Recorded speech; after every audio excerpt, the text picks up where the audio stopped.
Hi viewers, welcome to our channel. ప్రస్తుతం మనతో పాటు దాము బాలాజీ గారు సీనియర్ జర్నలిస్ట్ ఉన్నారు. వారితో ఒకసారి మాట్లాడదాం. సార్ నమస్కారం సార్. నమస్తే. సార్, ఆంధ్రప్రదేశ్‌ని జీబీఎస్ వైరస్ అయితే వణికిస్తుందని చెప్పుకోవాలి సార్. మునుపటి కంటే ఇంకా ఎక్కువ కేసులు పెరిగాయని చెప్పేసి కూడా వార్తలొస్తున్నాయి. అయితే ఈ ట్రీట్మెంట్ తీసుకోవాలి, దీనికి ఆ ట్రీట్మెంట్‌లో భాగంగా ఇంజెక్షన్ ఇవ్వాలి. ఆ ఇంజెక్షన్‌కి 20,000 అని చెప్పేసి కూడా అంటున్నారు. మరి ఈ రకంగా ఎన్ని ఇంజెక్షన్‌లు తీసుకోవాలి ఒక వ్యక్తి? అండ్ ఈ ట్రీట్మెంట్ ఏ విధంగా ఉంటుంది? వర్కౌట్ అవుతుందా సార్? జీబీఎస్ సిండ్రోమ్ అంటే జీబీఎస్ వైరస్ అంటున్నారు. అదేంటంటే గులియన్ బారే సిండ్రోమ్ అంటారు.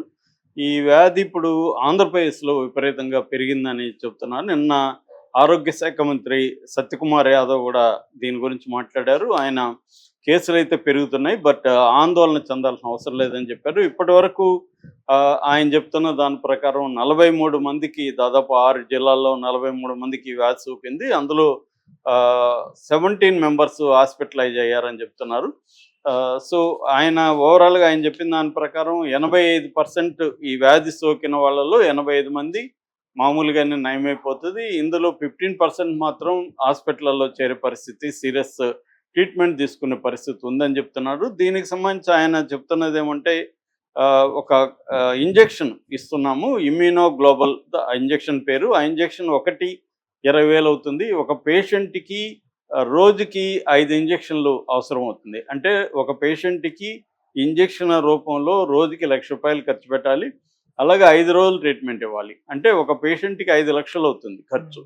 అయినా కూడా మేము భరిస్తున్నాము అని చెప్తున్నాడు. ఆయన చెప్పేదాని ప్రకారం అనంతపూరు, గుంటూరు, కడప, కాకినాడ, రాజమండ్రి, వైజాగ్ ఇక్కడ గవర్నమెంట్ హాస్పిటల్లో ఇప్పటివరకు 749 ఇంజెక్షన్లు రెడీగా పెట్టుకొని ఉన్నాం. హాస్పిటల్లో ఉన్నాయి. అవి కాకుండా హెడ్ క్వార్టర్స్లో స్టాక్లో 469 ఇంజెక్షన్లు ఉన్నాయి.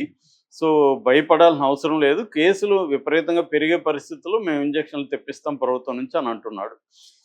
సో ఇప్పటి వరకైతే మనం చూసాం కోవిడ్లో ఈ గవర్నమెంట్ ఏంటంటే బిగినింగ్లో ఇలాగా మాట్లాడతారు, కానీ వీళ్ళు పెద్ద ఎత్తున ప్రిపేర్ గారు. ఇదేంటంటే కోవిడ్ లాగా విపరీతంగా అంటుకునే వ్యాధి అయితే కాదు, కానీ ఈ కేసులు అయితే పెరగడం ఆందోళన కలిగిస్తుంది. ఎందుకంటే ఇది ఎక్కువ నార్త్ ఇండియాలో కంటే కూడా ముందు పూణేలో స్టార్ట్ అయింది. పూణేలో దాదాపు 167 మందికి సోకింది. 5-6 మంది చనిపోయినారు. ముంబైకి వచ్చింది. దాని తర్వాత సౌత్ ఇండియా తెలంగాణకు వచ్చింది, బెంగళూరులో ఉంది. ఇప్పుడు ఆంధ్రాలో కేసులు పెరుగుతున్నాయి అన్నమాట. సో ఇంతకు ముందు కూడా నేను చెప్పాను, బేసిక్గా ఈ జీబీఎస్ అంటారు దీన్ని, గులియన్ బర్రే సిండ్రోము. ఇది సిమ్టమ్స్ ఎలా ఉంటాయి, మనకు వచ్చిందని ఎలా తెలుస్తుందంటే కాళ్ళ దగ్గర నుంచి సూదులతో గుచ్చినట్టుగా పెయిన్ అది స్టార్ట్ అవుతుంది. అక్కడి నుంచి బాడీ అంతా వ్యాపిస్తుంది. దాని తర్వాత మనం నడవలేకపోతాం, మెట్లెక్కలేకపోతాము. అట్లాగే మాటలు స్పష్టంగా రావు. ఒక్కోసారి నోరు వంకర పోయే అవకాశం ఉంది. అంటే ఇది న్యూరాలజికల్ డిజార్డర్. అంటే బ్రెయిన్ స్ట్రోక్ వస్తే ఎలాంటి సిమ్టమ్స్ వస్తాయో ఆ సిమ్టమ్స్ అంతా దీంట్లో కూడా ఉంటాయి. ఇది బ్రెయిన్ని అటాక్ చేస్తుంది అనమాట బేసిక్గా. సో మనకి రిఫ్లెక్సెస్ అంటారు. అంటే కళ్ళు ఇట్లా కదిలించడం కానీ, ఇట్లా మనకి సడన్గా ఏదన్నా జరిగినప్పుడు సడన్గా తిరగడం, అవన్నీ చేయలేమన్నమాట. అంటే ప్రతిదీ చాలా ఎఫోర్ట్గా మాత్రమే చేయాలి. అంటే చివరికి నడిచే పరిస్థితి కూడా ఉండదు. ఫైనల్గా అది పెరాలసిస్కి దారితీస్తుంది అన్నమాట.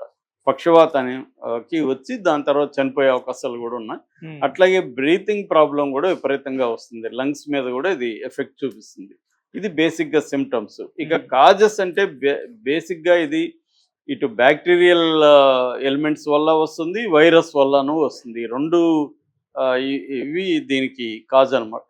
ముఖ్యంగా బ్యాక్టీరియా వచ్చేసరికి క్యాంపిలో బ్యాక్టీరియా జెజుని అనే ఒక బ్యాక్టీరియా వల్ల ఈ జీబీఎస్ వస్తుందని చెప్తున్నారు. ఇక వైరస్లకు సంబంధించి ఎప్స్టీన్ బర్ వైరస్ అనే, అందుకనే గులియన్ బర్రే అని పెట్టారు. ఎప్స్టీన్ బర్ వైరస్ అనేది ఒకటి వస్తుంది, లేదా జికా వైరస్ వల్ల వచ్చే అవకాశం ఉంది. ఇన్ఫ్లుయెంజా వల్ల కూడా ఈ జబ్బు వచ్చే అవకాశం ఉంది. అట్లాగే వ్యాక్సినేషన్, ఏదన్నా మనం వ్యాక్సినేషన్ వేసుకున్నప్పుడు దాని రియాక్షన్ వల్ల కూడా ఈ జబ్బు వచ్చే అవకాశం ఉంది. అట్లాగే ట్రామా అండ్ సర్జరీ, ఏదన్నా యాక్సిడెంట్ సివియర్ అయినప్పుడు, ఒక ట్రామటిక్ ఇన్సిడెంట్ జరిగినప్పుడు, లేకపోతే సర్జరీ అయిన తర్వాత కూడా ఈ జబ్బు వచ్చే అవకాశం ఉంది.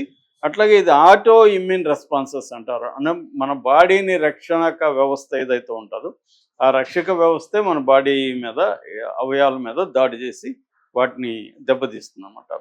ఇది బేసిక్గా కాజెస్. ఇక దీనికి ట్రీట్మెంట్ ఏమో ఇందాక చెప్పినట్టుగా ఇమ్యూనోగ్లోబల్ థెరపీ అంటారు యాక్చువల్గా. దాన్ని పూర్తి పేరేమో ఐవీఐజీ అంటారు. ఐవీఐజీ అంటే ఇంట్రావీనస్ ఇమ్యూనోగ్లోబులిన్ అని దాని పూర్తి ఇదనమాట. అది చేస్తారు. అలాగే ప్లాస్మా ఫెరెసిస్ అంటారు. ప్లాస్మా ఫెరెసిస్ అంటే ప్లాస్మా ఎక్స్చేంజ్ చేస్తారనమాట. వేరే బాడీలో తీసుకొని మనకి రోగులకి ప్లాస్మా ఇస్తారు.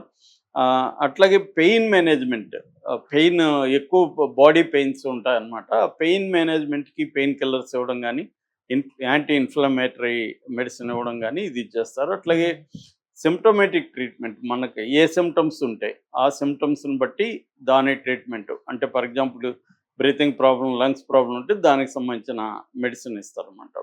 సో ఇది బేసిక్గా సపోర్టివ్ కేర్ అండ్ సిమ్టోమేటిక్ ట్రీట్మెంట్ అనేది బేసిక్గా ఇస్తున్నారు.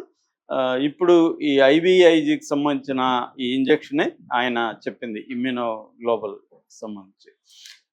ఇక ఇది ప్రివెన్షన్ రాకుండా ఉండాలంటే ఈ జబ్బు అసలు రాకూడదు అనుకున్నప్పుడు అసలు ఈ జబ్బు ఎలా వస్తుందంటే బేసిక్గా వాటర్ అండ్ ఫుడ్ పొల్యూషన్ వల్ల, food contamination and water contamination వల్ల వస్తుంది. ఓకే. కాబట్టి మనం వాటర్ మ్యాక్సిమం వేడి చేసుకుని తాగడం బెటరు, వేడి నీళ్ళు తాగడం బెటరు. అట్లాగే వాటర్లో కంటామినేషన్ లేని వాటర్ని తాగాలి. అలాగే ఫుడ్ కూడా మంచిగా ఉడికించి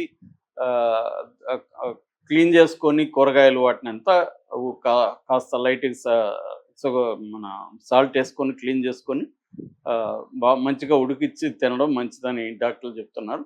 అంటే వ్యక్తిగత శుభ్రత పాటించడం, తర్వాత ఇట్లాంటి జబ్బులు ఎవరికైనా ఉందనుకుంటే వాళ్ళకి కొంత దూరంగా ఉండడం. అంటే ఇదేదో గాల్లో వ్యాపించి వైరస్లు అట్లా కాదు. బట్ ఆ జబ్బు వచ్చిన వాళ్ళతో ఉన్నప్పుడు కొంత జాగ్రత్తలు తీసుకోవాలి. మాస్కులు వేసుకోవడం ఇవన్నీ అవసరం అనేది చెప్తున్నారు. గవర్నమెంట్ అయితే దీనికి సంబంధించి జాగ్రత్తలు అయితే తీసుకుంటున్నామని ఆయన మంత్రి చెప్పారు. సో అంటే ఇది ఆందోళన చెంది భయపడిపోయి ప్యానిక్ అవ్వాల్సిన పరిస్థితి అయితే లేదు ఇప్పటి వరకు. ఎందుకంటే మామూలుగా ఇది ఎప్పటి నుంచో ఉంది, ఇది కొత్తగా వచ్చిందేం కాదు. కానీ మామూలుగా లక్షకి ఒకరిద్దరికి వస్తూ ఉంటుంది. అది ఇప్పుడు కొద్దిగా కేసులు పెరుగుతున్నాయి, అందువల్ల ఆందోళన చెందాల్సింది. మనకేంటంటే ఇప్పుడు మీడియాలో ఎక్కువగా దీన్ని భయపెట్టే విధంగా ఉంటుంది. భయపడాల్సిన అవసరం లేదు, ప్యానిక్ అవ్వాల్సిన అవసరం లేదు. బట్ జాగ్రత్తలు తీసుకోవాలి. ముఖ్యంగా చిన్నపిల్లలు, తర్వాత పెద్దవాళ్ళు, అంటే ముఖ్యంగా వాళ్ళకి డయాబెటీస్ కానీ, బీపీ కానీ, లంగ్ ఇష్యూస్ కానీ ఇట్లాంటివి ఉన్నప్పుడు వాళ్ళు ఎక్స్ట్రా జాగ్రత్తలు తీసుకోవాలి. అంటే మనకి సిమ్టమ్స్ కనబడగానే మనం ఇమ్మీడియట్గా వెళ్ళి ఈ జీబీఎస్ టెస్ట్ చేసుకోవడం ఇది ఇంపార్టెంట్. నెగ్లెక్ట్ చేయకూడదు. అంటే కాళ్ళు సూదులు గుచ్చినట్టు పెయిన్స్ మొదలయ్యి అక్కడి నుంచి బాడీ పైకి వ్యాపిస్తూ ఉంటే ఇమ్మీడియట్గా మనకి డౌట్ రావాలి, వెళ్ళి ట్రీట్మెంట్ తీసుకోవాల్సిన అవసరం అయితే ఉంది. అంటే భయం అవసరం లేదు కానీ జాగ్రత్త అవసరం. ఈ రెండింటికి తేడా ఉంది. భయం ఎక్కువ భయపడడం వల్ల కూడా మనకి అనేక జబ్బులు వచ్చే అవకాశం. ప్యానిక్ అవ్వాల్సిన అవసరం లేదు. అట్ ద సేమ్ టైం కేర్ఫుల్గా ఉండాలి. Okay sir, thank you so much.